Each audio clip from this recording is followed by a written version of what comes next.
Hi అండి, అందరికీ ప్రభు యేసుక్రీస్తు నామంలో నా హృదయపూర్వకమైన వందనాలు.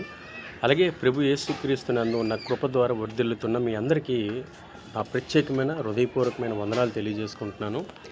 ఈరోజు మనం ఫిలిప్పీలకు రాసిన పత్రికలో అపోస్తలుడైన పౌలు ఫిలిప్పీలకు రాసిన పత్రికలో ఒక వచనం గురించి ఈరోజు మనం కొన్ని మాటలు మాట్లాడాలని ఆశపడుతున్నాను.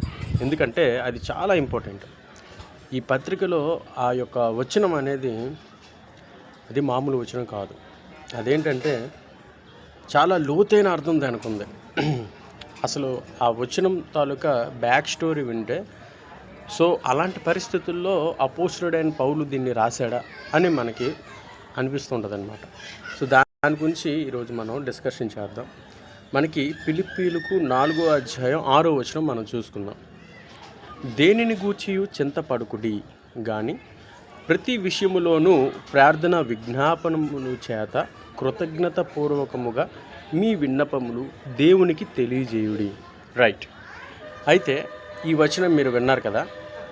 నేను అంటున్నాను ఏంటంటే చాలామంది ఈ వచనం ఏ సందర్భంలో రాశాడు, ఎలాంటి పరిస్థితుల్లో రాశాడు, ఎవరికి రాశారు అని అడుగుతూ ఉంటారు. నేను ఫస్ట్ ఆఫ్ ఆల్ అది చెప్తా. దాని తర్వాత ఇది మన ఆత్మీయంగా ఎలా తీసుకోవాలో కూడా చెప్తా. ఎందుకంటే అపోస్తలుడైన పౌలు గారు ఒక మాట అన్నారు.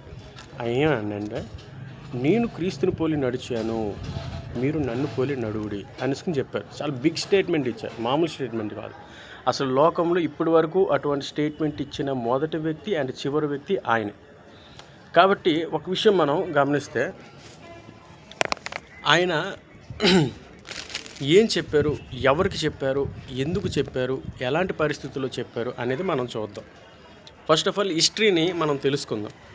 అటు తర్వాత మనం ఆత్మీయంగా దాన్ని ఏ విధంగా తీసుకోవాలి, ఎలా దాన్ని మన జీవితాల్లో అన్వయించుకోవాలి అనేది మనం ఆలోచిద్దాం. రైట్. అపోస్తలుడైన పౌలు జెరూసలేంలోకి వెళ్ళి అక్కడ యూదులకి యేసుక్రీస్తుని గురించిన సువార్తను ప్రకటిస్తూ ఉంటాడు. ఈ అపోస్తలుడైన పౌలు యూదుల ఆచారాల్ని కొట్టిపడేస్తాడనమాట. యూదుల ఆచారాన్ని కొట్టిపడేస్తూ వాళ్ళ మతాచారాలకి విరుద్ధంగా ఆయన కొన్ని మాటలు చెప్తాడు.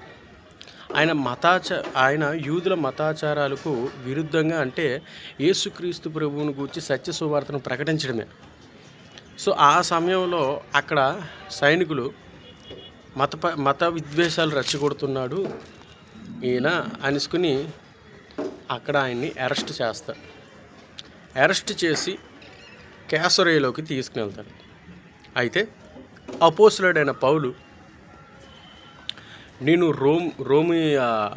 రోముకు సంబంధించిన నాకు గుర్తింపు కార్డు ఉంది, నేను రోమ్కు సంబంధించిన ప్రజల్ని, రోమ్కి సంబంధించిన పౌరుడిని, కాబట్టి నన్ను రోమ్కు తీసుకుని వెళ్ళండి అనేసుకుని చెప్తాడు. అటు తర్వాత రోమ్కి వస్తాడు. చూడండి, ఇక్కడ జెరూసలేంలో అరెస్ట్ అయ్యి కేసరికి తరలించబడి కేసరియలో నుండి నేను రోమా సామ్రాజ్యానికి చెందిన పౌరుణ్ణి, రోమా పౌరుషత్వం కలిగిన వాడిని, కాబట్టి నన్ను రోముకు పట్టుకెళ్ళండి అనేసుకుని అపోస్తలుడైన పౌలు గారు చెప్తారు. దాదాపు 2 సంవత్సరాలు ఆయన జైల్లో గడిపాడు. రోమా ప్రభుత్వం ఆయన్ని అరెస్ట్ చేసిన తర్వాత 2 సంవత్సరాలు ఆయన జైల్లో గడిపాడు. ఈ 2 సంవత్సరాల్లోనే ఆయన ఫిలిప్పీలకి ఒక పత్రిక రాశాడు. ఈ ఫిలిప్పీలకి అనే పట్టణంలోని స్వయంగా తానే ఒక సంఘాన్ని ఏర్పాటు చేశాడనమాట. ఆ సంఘానికి ఈయన ఈ పత్రిక రాస్తూ కొన్ని మాటలు మనకి చెప్పాడు. అక్కడ సంఘానికి ఈ మాట చెప్తున్నాడు అనమాట. దేనిని గూర్చి చింతపడుకుడి. దేనిని గూర్చి అంటే నా అరెస్ట్ కానీ, నా గురించి కానీ, మరి ఏ ఇతర విషయాల గురించి అయినా సరే మీరు చింతపడకుడి కానీ ప్రతి విషయంలోనూ, అంటే ప్రతి సమస్యలోనూ, ప్రతి ఇబ్బందిలోనూ, ప్రతి ఇరకట్లోనూ, ప్రతి ఎవ్రీథింగ్, ఇది అదే అని కాదు, ఎవ్రీథింగ్, ప్రతి విషయంలోనూ ప్రార్థనా విజ్ఞాపనముల చేత కృతజ్ఞతాపూర్వకముగా మీ విన్నపములు దేవునికి తెలియజేయడు. ఈ మాట చెప్తాడనమాట. అక్కడ అపోస్తలుడైన పౌలు స్వేచ్ఛగా లేడు, బందీగా ఉన్నాడు. రోమా ప్రభుత్వంచే బంధింపబడి ఆయన జైల్లో ఉన్నాడనమాట. అప్పటికే ఆయన శరీరం చాలా బలహీనంగా అయిపోయింది. సో అటువంటి పరిస్థితిలో అసలు దేని గురించి మీరు చింతించకండి. నేను ఇక్కడ అరెస్ట్ అయ్యాను కదా, నా పరిస్థితి ఏంటి, నేనేంటి, నా బాగోగులు ఏంటి, దేని గురించి మీరు చింతించకండి. ప్రతి విషయంలోనూ ప్రార్థనా విజ్ఞాపముల చేత కృతజ్ఞత పూర్వకంగా మీ విన్నపములు దేవునికి తెలియజేయడు. ఎవరికి తెలియజేయాలండి? దేవునికి తెలియజేయాలనుకున్నాడు. ఎలాగా? కృతజ్ఞత పూర్వకంగా. సో ఇక్కడేనండి మనం నేర్చుకోవాల్సిన ఆత్మీయ పాఠం ఒకటి ఉంది. మనము ఎలాంటి సిచ్యువేషన్లోనైనా, ఎలాంటి గందరగోళ పరిస్థితులైనా చింతిస్తే మన ఎత్తు అనేది ఒక్క మూరడైనా పెరుగుతుందా? చెప్పండి. ఒక్క మూరడైనా మనం పెరుగుతామా? పెరగం కదా. అందుకే అపోస్తలుడైన పౌలు గారు ఫిలిప్పీయులకు రాసిన పత్రికలు ఈ విధంగా ఆ సంఘానికి చెబుతున్నాడు. ఇది మనం ప్రస్తుతం వ్యక్తిగత జీవితంలో మనం దీన్ని అన్వయించుకోవడం కాదు, ఇది మన గురించే.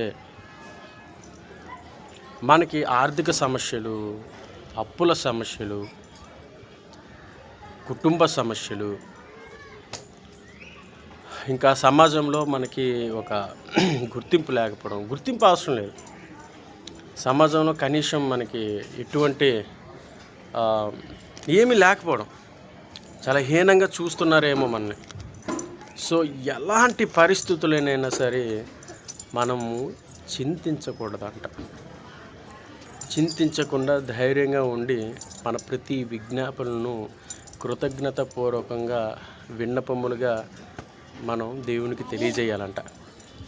సో చూసారా, అద్భుతమైన పాఠం చెప్పారు. వండర్ఫుల్. నాకు ఇది ఫిలిప్పీయులకు రాసిన పత్రికలో నాకు ఇది చాలా నచ్చింది. చాలా నచ్చిన వచనం అన్నమాట. చింతించకండి, దేనిని గురించి చింతించకండి, ఎలాంటి పరిస్థితి గురించి చింతించకండి. ధైర్యంగా ఉండండి, కృతజ్ఞతాపూర్వకంగా ఉండండి. విన్నపములు ఎవరికి తెలియజేయాలంట? దేవుడికే తెలియజేయండి, అంతే తప్ప ఎవరికి తెలియజేయకండి, అవసరం లేదు. సో ఇదండి ఈరోజు ఈ వచనం తాలూకా బ్యాక్గ్రౌండ్. అండ్ మన ఆత్మీయ జీవితం కూడాను మెరుగుపరచుకోవడానికి దేని గురించి చింతపడకండి. చింతపడడం ద్వారా మన ఎత్తు ఒక్క మూరు కూడా పెరగదు, మన సమస్య కూడా తీరదు. అది ఎలాంటిదైనా సరే అది దేవుని సమక్షంలో పెడితే దేవుని దాని తాలూకా లెక్క అనేది తేలుస్తాడు. గమనించండి సహోదరులారా, మరి జాగ్రత్తగా ఉండండి. ప్రతిదీ కూడాను దేవుని దగ్గర పెట్టండి. ఓకేనండి. వీడియో మీకు నచ్చినట్లయితే ఇంతవరకు చూశారు కాబట్టి ఖచ్చితంగా మీకు నచ్చే ఉంటుంది. నచ్చితే ఖచ్చితంగా మన ఛానల్ అయితే సబ్స్క్రైబ్ చేసుకొని మీ విలువైన అభిప్రాయాన్ని కామెంట్ ద్వారా తెలియజేయండి. God bless you. షాలోమ్.